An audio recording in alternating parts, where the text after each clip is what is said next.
A time of great change, a revolution, began in Wales around 1750. It was a time period we call the Industrial Revolution. From how we work, to how we live, to the jobs we do, the landscape, the environment, and so much more, the Industrial Revolution gave birth to a whole new Wales. But to fully understand this revolution, we have to look back at Wales before 1750.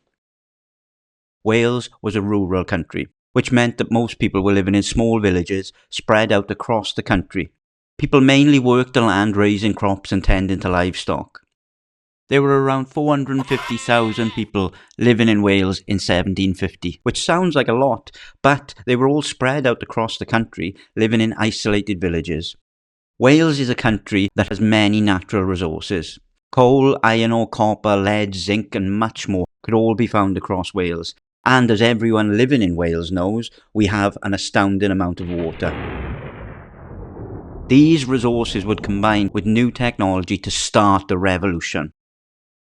If we look at iron and copper making in South Wales as an example, making iron and copper had been done in Wales on a small scale for centuries. But with more wars around the world, more iron was needed for cannons and other weapons.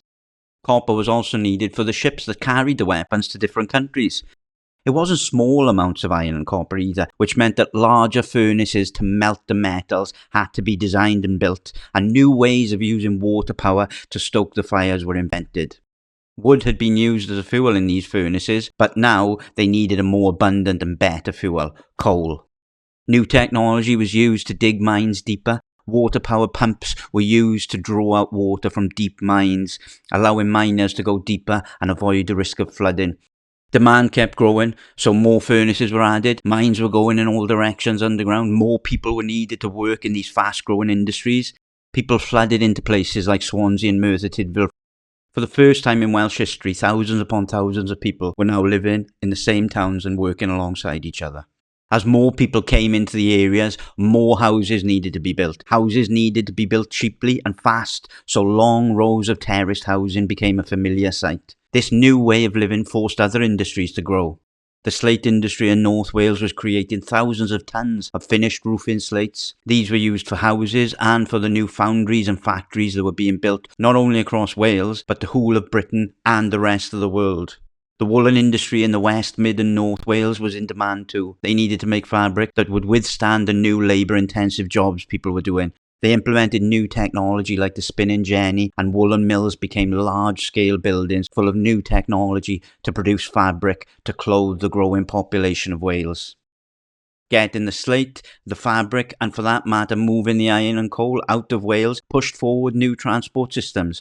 New road networks were created across Wales, and initially canals were created to transport heavy goods to ports, where the goods were then sent across the globe.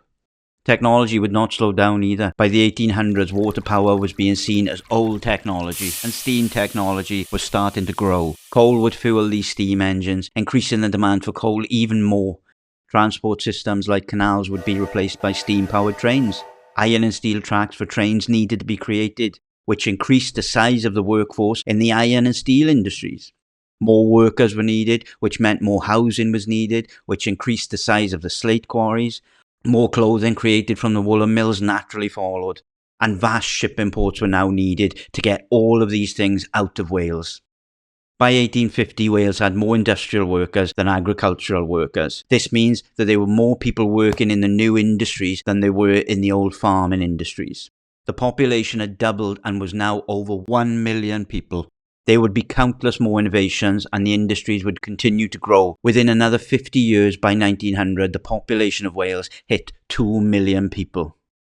What would modern Wales be like now without the Industrial Revolution?